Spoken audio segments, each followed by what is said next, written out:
जल्द शुरू होगी आगरा से लखनऊ और भोपाल के लिए हवाई संपर्क। गोरखपुर मुंबई की सभी फ्लाइट रद्द। लखनऊ के निवासियों के लिए बड़ी राहत लाते हुए एयरलाइन जल्द ही भोपाल, आगरा और राज्य की राजधानी के बीच दैनिक सीधी हवाई संपर्क शुरू करेगा। आगरा हवाई अड्डा निदेशक ए अंसारी ने बताया कि ताज शहर का लखनऊ और भोपाल से हवाई संपर्क जल्द ही शुरू हो जाएगा।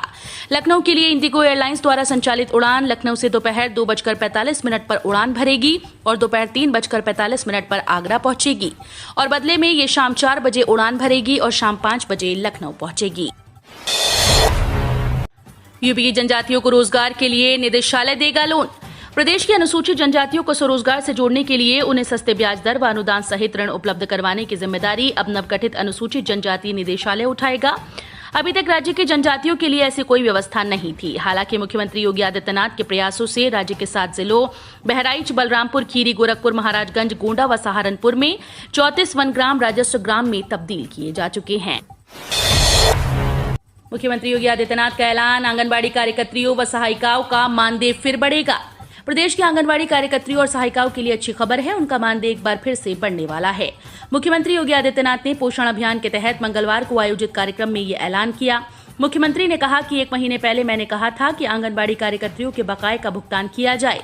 विभाग ने जो कार्रवाई की उसे लोगों ने बढ़ा हुआ मानदेय समझा। ये तो पिछला वाला था, अभी सरकार उनको और भी देने जा रही है। 1.23 लाख आंगनबाड़ी कार्यकर्त्रियों को स्मार्टफोन और 1.83 लाख इन्फेंटोमीटर वितरण कार्यक्रम में मुख्यमंत्री ने विश्वास जताया कि स्मार्टफोन से ये कार्यकर्त्रियां स्मार्ट बनेंगी। 1,23,000 लोगों के खाते के हर महीने 200 रुपए जमा करेगी योगी सरकार। योगी सरकार 1.23 लाख आंगनबाड़ी कार्यकर्त्रियों को स्मार्टफोन बांटने के बाद अब उनके खाते में हर महीने 200 रुपए भी जमा करेगी। अधिकारियों ने बताया कि कार्यकर्त्रियों को 200 रुपए प्रतिमाह डेटा के लिए दिया जाएगा। स्मार्टफोन में अपलोडेड पोषण ट्रैकर एप्लीकेशन पर कार्यकर्त्री विभागीय दैनिक कार्यों की प्रविष्टियां अंकित करेगी। 55,61,000 लोगों के खातों में 1,500 रुपए भेजेगी यूपी सरकार। यूपी सरकार ने वृद्धावस्था पेंशन देने की तैयारी कर ली। 1 अक्टूबर को अंतर्राष्ट्रीय वृद्ध दिवस के अवसर पर प्रदेश के समाज कल्याण विभाग के द्वारा संचालित वृद्धावस्था पेंशन की दूसरी तिमाही की किश्त की राशि लाभार्थियों के बैंक खातों में ऑनलाइन हस्तांतरित की जाएगी। समाज कल्याण निदेशालय में आयोजित होने वाले एक संक्षिप्त कार्यक्रम में प्रदेश के समाज कल्याण मंत्री रमापति शास्त्री कंप्यूटर का बटन दबाकर 55,61,000 लाभार्थी वृद्धजनों के बैंक खातों में ये राशि हस्तांतरित करेंगे। सीएम योगी ने सीतापुर को दी 484 करोड़ की सौगात। बोले, जाति धर्म की परवाह किए बगैर सुविधा दे रही यूपी सरकार। 484.41 करोड़ रुपए की विकास परियोजनाओं का लोकार्पण और शिलान्यास करने सीतापुर पहुंचे सीएम योगी ने सपा, बसपा और कांग्रेस को आड़े हाथों लिया। भाजपा सरकार को गरीबों को मसीहा बताते हुए सीएम योगी ने कहा, कांग्रेस, सपा, बसपा गरीबों और किसानों के बैंक खाते नहीं खोलना चाहती, क्योंकि अगर उनके खाते खुलते तो उनका विपक्षी दलों को खाता बंद हो जाता। पटरी पर उतारा गया मेट्रो का पहला कोच, नवंबर में होगा ट्रायल। चुनाव से पहले ही कानपुर वासियों को मेट्रो का तोहफा मिलने जा रहा है। गुजरात के सांवली से कानपुर आई मेट्रो ट्रेन की पहली रैक को पूजा अर्चना के बाद बुधवार को पटरी पर उतार दिया गया। इसके बाद मेट्रो ट्रेन की असेंबलिंग का काम शुरू किया गया। ट्रक से आए मेट्रो कोच को क्रेन के जरिए डिपो में उतारा गया और फिर उसे टोइंग मशीन से खींचकर असेंबलिंग एरिया में ले जाया गया। इस दौरान कानपुर मेट्रो एमडी कुमार केशव भी मौजूद थे। अब पहले ओटीपी के जरिए होगी आधार कार्ड की जांच, फिर बनेगा राशन कार्ड। राशन कार्ड में फर्जीवाड़े को रोकने के लिए सरकार राशन कार्ड आवेदन की प्रक्रिया को पूरी तरह से सुरक्षित बना रही है। अब सीएससी से राशन कार्ड आवेदन के समय ही आधार से लिंक मोबाइल नंबर पर ओटीपी भेजा जाएगा। इससे ओटीपी सत्यापन से वास्तविक और फर्जी आवेदक की पहचान हो जाएगी। यही नहीं, आवेदक का मोबाइल नंबर और आधार का प्रमाणीकरण भी हो जाएगा। ये नई व्यवस्था जल्द ही लागू होगी। रेलवे ग्रुप डी परीक्षा में कैंसिल हुए 4.5 लाख फॉर्म का मामला हाईकोर्ट पहुंचा। रेलवे ग्रुप डी भर्ती परीक्षा के 4.5 लाख अभ्यर्थियों के फॉर्म निरस्त किए जाने का मामला अब इलाहाबाद उच्च न्यायालय पहुंच गया। अभ्यर्थियों की ओर से हाईकोर्ट में याचिका दाखिल की गई। आवेदन करने वाले छात्रों का कहना है कि उन्हें हाईकोर्ट से उम्मीदें हैं। इससे पहले केंद्रीय प्रशासनिक अधिकरण इलाहाबाद में ये मामला चल रहा था। कैट ने रेलवे रिक्रूटमेंट सेल के विवेक पर मामला डाल दिया था। ग्रेटर नोएडा निवासियों को दिवाली तक गंगा जल देने की प्राधिकरण ने की तैयारी। राजधानी दिल्ली से सटे ग्रेटर नोएडा के निवासियों को बहुत जल्द गंगा जल की आपूर्ति शुरू हो जाएगी। साथ ही प्राधिकरण निवासियों को गंगा के अवतरण की पूरी गाथा भी समझाएगा। ग्रेटर नोएडा प्राधिकरण के सीईओ आईएएस नरेंद्र भूषण के निर्देश पर गंगा जल के मास्टर रिजर्ववायर के दीवारों पर गंगा के अवतरण और पवित्रता की पूरी गाथा उकेरने की तैयारी कर ली है। इस जगह को बहुत सुंदर व हरा भरा बनाए जाने का प्लान है। रुकी है केस तो 11 से 13 अक्टूबर तक लगेंगे कैंप। इनवैलिड आधार, नाम मिसमैच जैसी समस्या का होगा समाधान। पीएम किसान सम्मान निधि के तहत अगर आपकी किस्त रुक गई है और आप उत्तर प्रदेश के किसान हैं तो आपके लिए बड़ी खुशखबरी है। उत्तर प्रदेश कृषि विभाग राज्य के सभी जिलों में 11 से 13 अक्टूबर तक पीएम किसान समाधान दिवस आयोजित करेगा। बता दें कि पीएम किसान पोर्टल पर दिए गए ताजा आंकड़ों के मुताबिक यूपी के 2.82 करोड़ किसानों का डेटा करेक्शन के लिए रिसीव हुआ है और अब तक इनमें से केवल 22.64 लाख का ही करेक्ट हो पाया है।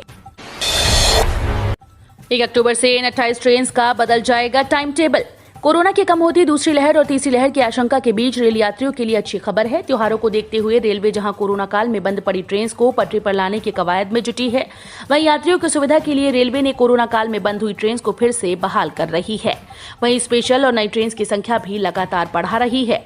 इसी कड़ी में यात्रियों की सुविधा के लिए रेलवे ने 2 दर्जन से अधिक ट्रेन के टाइम टेबल में बदलाव करने की योजना बनाई है। फैमिली पेंशन के लिए विकलांग आश्रितों के लिए बड़ा ऐलान। इस मंत्रालय ने लिमिट में किया इजाफा।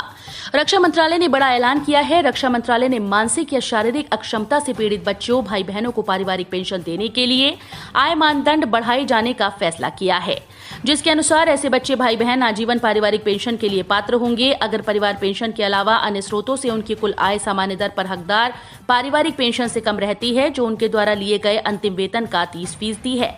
मृतक सरकारी कर्मचारी पेंशन भोगी के साथ साथ उस पर स्वीकार्य महंगाई राहत भी शामिल है। आईआईटी व एनआईटी में छात्राओं के लिए 20% का आरक्षित कोटा हटा। 36,000 सीट्स पर एडमिशन के लिए काउंसलिंग चल। ज्वाइंट सीट एलोकेशन अथॉरिटी की ओर से काउंसलिंग के लिए रजिस्ट्रेशन प्रक्रिया 15 अक्टूबर के बाद शुरू की जाएगी। इस साल बदलाव के तहत छात्राओं के लिए 20% का आरक्षित कोटा हटा दिया गया है। अब छात्राओं के लिए आरक्षित सीट्स प्रत्येक आईआईटी द्वारा तय की जाएगी। देश भर के 23 आईआईटी, 31 एनआईटी, 23 ट्रिपल आईटी सहित अन्य गवर्नमेंट फंडेड इंस्टीट्यूट की 36,000 सीट्स पर एडमिशन के लिए काउंसलिंग के लिए रजिस्ट्रेशन तिथि जल्द जारी करेगा। जरूरी नहीं जो घोंसला बनाए वही उसमें रहे, पुण्य प्रसून वाजपेयी ने किया सेंट्रल विस्टा का जिक्र तो बोले अखिलेश यादव। सपा नेता की पोस्ट पर तमाम यूजर्स भी टिप्पणी करने लगे। एक यूजर ने लिखा, अखिलेश जी जो सिर्फ अपने लिए घोंसला बनवाते हैं वो अक्सर उसमें नहीं रहते। आपके साथ 2017 में कुछ ऐसा ही हुआ था, लेकिन योगी जी और मोदी जी की जोड़ी ने पहले गरीबों के लिए घोंसला बनवाया, फिर देश हित में काम करने वाले जनप्रतिनिधियों के लिए घोंसला बनवा रहे हैं, इसलिए वो जरूर रहेंगे। इस यूजर को एक अन्य यूजर ने जवाब देते हुए कहा, किसका घोंसला बना दिया, हमें तो अभी तक यही लगा कि ये उजाड़ रहे हैं। आईआईटी के छात्रों की बड़ी उपलब्धि, एक साथ उड़ सकेंगे 500 ड्रोन, नहीं होगी ऑपरेट करने की भी जरूरत। भारतीय प्रौद्योगिकी संस्थान दिल्ली के छात्रों ने ड्रोन के क्षेत्र में नए आविष्कार के साथ बड़ा कारनामा कर दिखाया। आईआईटी दिल्ली के छात्रों ने एक नया सॉफ्टवेयर विकसित किया जो ड्रोन के साथ अटैच होगा। उस सॉफ्टवेयर की मदद से ड्रोन को कहीं भी उड़ाया या भेजा जा सकता है। इस तकनीक में किसी को ड्रोन को ऑपरेट करने की जरूरत नहीं होगी। जानकारी के मुताबिक ड्रोन में बस जगह और लोकेशन फीड करनी होगी। आईआईटी दिल्ली के छात्रों ने इसके लिए एक लाइटिंग शो दिखाया। केजरीवाल की राह पर अखिलेश, सरकार बनते ही फ्री बिजली देने का किया वादा। भाजपा वाले सब स्टेशन तो नहीं बनवा पाए, इसलिए बिजली महंगी कर दी। समाजवादी सरकार बनी तो बिजली सस्ती होगी, हो सकता है कि बिजली फ्री भी कर दें, इसे घोषणा पत्र में शामिल करेंगे। ये बात सपा राष्ट्रीय अध्यक्ष अखिलेश यादव ने कही। वो बुधवार को गुरसहायगंज के सराय प्रयाग स्थित कप्तान सिंह महाविद्यालय में सभा को संबोधित कर रहे थे। उन्होंने कहा कि सपा वालों के काम का कोई मुकाबला नहीं, जिन्होंने काम ही नहीं करवाया उनसे क्या मुकाबला। अब 1 साल से 5 साल तक के बच्चों को भी मिलेगा मिड डे मील का फायदा। केंद्र सरकार ने पीएम पोषण योजना की शुरुआत की है। केंद्रीय मंत्रिमंडल की बैठक में योजना को मंजूरी मिली है। इससे देश भर के 11.2 लाख से अधिक सरकारी और सरकारी सहायता प्राप्त स्कूल के छात्रों को फायदा मिलने की उम्मीद की जा रही है। अहम बात यह है कि इस योजना के दायरे में अब 1 से 5 साल तक के बच्चे भी आएंगे। आपको बता दें कि मिड डे मील योजना का लाभ 6 से 14 साल तक के बच्चों को मिलता था, लेकिन अब पीएम पोषण योजना के तहत दोनों वर्ग के बच्चों को दोपहर का भोजन दिया जाएगा। किसानों के लिए जरूरी खबर, 4,000 रुपए पाने का आज आखिरी मौका। पीएम किसान सम्मान निधि योजना के तहत किसानों के पास 4,000 रुपए पाने का आज आखिरी मौका है। जी हां, ऐसे में अगर आप पीएम किसान योजना के तहत पैसा चाहते हैं तो आज ही रजिस्ट्रेशन कराना होगा। अगर आप आज रजिस्ट्रेशन करा लेते हैं तो आपके खाते में पीएम किसान योजना के तहत 4,000 रुपए आएंगे। बता दें कि केंद्र सरकार की ओर से देश के किसानों को हर साल 6,000 रुपए की आर्थिक सहायता दी जाती है। योगी का ऐलान, अगले 3 महीने में 75,000 महिलाओं को बैंक से जोड़ेंगे। मुख्यमंत्री योगी आदित्यनाथ ने बुधवार को मिशन शक्ति के 3य चरण में निर्भया एक पहल के तहत 75,000 महिलाओं के कौशल क्षमता विकास और जागरूकता अभियान का शुभारंभ किया।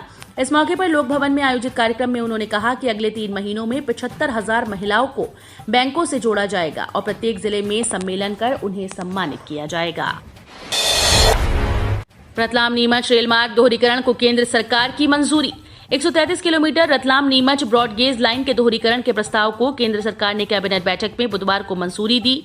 3 चरणों में मार्च 2025 तक काम पूरा हो जाएगा। इस मार्ग के दोहरीकरण से नीमच से औद्योगिक लद्दाख सहित यात्री ट्रेनों की आवाजाही भी सुगम होगी। अब इस सिंगल लाइन पर ट्रेन का 150% भार है। दोहरीकरण से नई ट्रेन की संख्या बढ़ने के साथ ही सफर का समय भी कम होगा। 150 विधायकों का टिकट काट सकती है बीजेपी, नए उम्मीदवारों को मिल सकता है मौका। यूपी सरकार के 4.5 साल के कार्यकाल के दौरान अनर्गल बयानबाजी करने वाले विधायकों पर भाजपा ने नजर टेढ़ी कर दी। भाजपा 2022 विधानसभा चुनाव में ऐसे उम्मीदवारों को टिकट नहीं देगी।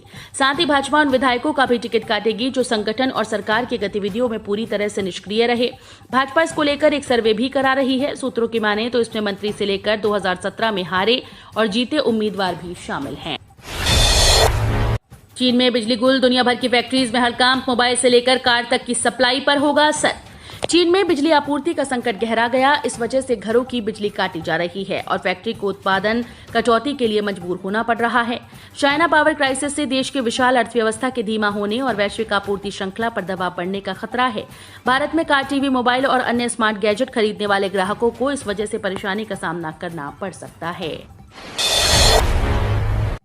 एसबीआई ने सीनियर सिटीजन को दिया तोहफा, मार्च 2022 तक मिलेगा इस स्पेशल स्कीम का फायदा।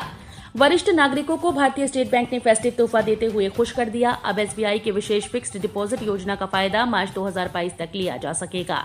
यानी इस स्पेशल स्कीम को एक बार फिर से बढ़ा दिया गया। मई 2020 में देश के शीर्ष लेंडर ने वरिष्ठ नागरिकों के लिए SBI we care fix deposit योजना की घोषणा की थी, जो शुरू में सितंबर 2020 तक की थी, लेकिन कोविड-19 महामारी के बीच विशेष एफडी योजना को कई बार बढ़ाया गया।